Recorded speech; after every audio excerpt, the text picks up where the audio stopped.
আসসালামু আলাইকুম রহমতুল্লাহ তাআলা ওয়া বারাকাতুহু। সম্মানিত দর্শক, আজকে আমাদের আলোচনার বিষয় থাকছে শবে কদরের বিষয় নিয়ে।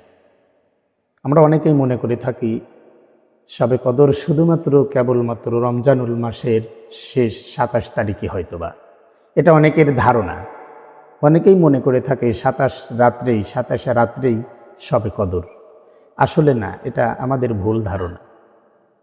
নবী করিম সাল্লাল্লাহু আলাইহি ওয়াসাল্লাম বলেন হাদিসের ভিতরে, তাহাররু লাইলাতুল কদর, তোমরা লাইলাতুল কদরকে তালাশ করো। কখন তালাশ করতে বলেছে? রমজান মাসের শেষ দশকে। এখন কথা হলো, রমজান মাসের শেষ দশকে যেহেতু লাইলাতুল কদর তালাশ করব, তাহলে আমরা কি শুধু ২৭ তারিখে তালাশ করব? না, এ কথা বলা হয় নাই। হাদিসের ভিতরে আসছে যে শেষ দশকের কথা। নবী করিম সাল্লাল্লাহু আলাইহি ওয়াসাল্লাম হাদিসের ভিতরে বলেছেন, শেষ দশকে লাইলাতুল কদর তোমরা তালাশ করো, হয়তোবা পেতে পারো। এই লাইলাতুল কদর যে তালাশ করব বেজোড়া রাত্রে, বেজোড়া রাত্রে, যেমন আপনি ২১ তারিখ, ২৩ তারিখ, ২৫ তারিখ, ২৭ তারিখ, ২৯ তারিখ, এই বেজোড় রাতগুলো যখনই আমরা লাইলাতুল কদর তালাশ করব, এই কয়েকটা রাতের ভিতরে অবশ্যই আল্লাহ পাক রব্বুল আলামিন আমাদের আমল নামার ভিতরে লাইলাতুল কদরের সওয়াব দান করবে।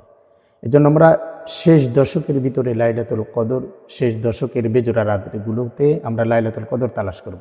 আর একটা বিষয়, আমরা যদি এটা মনে করে থাকি যে লাইলাতুল কদর হয়তো বা ২৭ তারিখেই হবে, এই নির্ভরযোগ্য কওল, এটা আসলে নির্ভরযোগ্য কওল নয়। বিভিন্ন মতাদর্শে বিভিন্ন ইমামদের মত ভিন্ন থাকতে পারে। তবে একটা মত হলো ইমাম আবু হানিফা রাহিমাহুল্লাহ, তার একটা মতের ভিতরে, তার একটা কওলের ভিতরে এরকম আসছে যে লাইলাতুল কদর, এই লাইলাতুল কদর এই শব্দের ভিতরে ৯টা শব্দ আছে, ৯টা অক্ষর আছে। আর এই লাইলাতুল কদর এটা তিনবার এসেছে সূরার ভিতরে। তো ৩ নং ২৭, সুতরাং ৩ দিয়ে ৯কে গুণন দিলে ৩ নং ২৭ হচ্ছে। তো ওনার ভাষ্যমতে ২৭ তারিখে লাইলাতুল কদর। আসলে মূলত উনি নির্ভরযোগ্য বলে নাই যে লাইলাতুল কদর ২৭ তারিখেই হবে।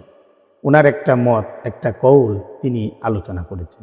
এজন্য লাইলাতুল কদর আমরা শেষ দশকের প্রতিটা বেজোর রাত্রে তালাশ করব ইনশাআল্লাহ।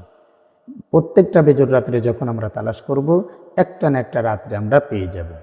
এজন্য আমরা ওই একটা রাত্রের ভরসায় না থেকে প্রত্যেকটা রাত যখনই আমরা লাইলাতুল কদর তালাশ করব, আল্লাহ পাক রব্বুল আলামিন আমাদের আমল নামার ভিতরে লাইলাতুল কদরের সওয়াব দ্বারা ভরপুর করে দিবেন। আল্লাহ পাক আমাদের সবাইকে বুঝে আমল করার তৌফিক দান করে।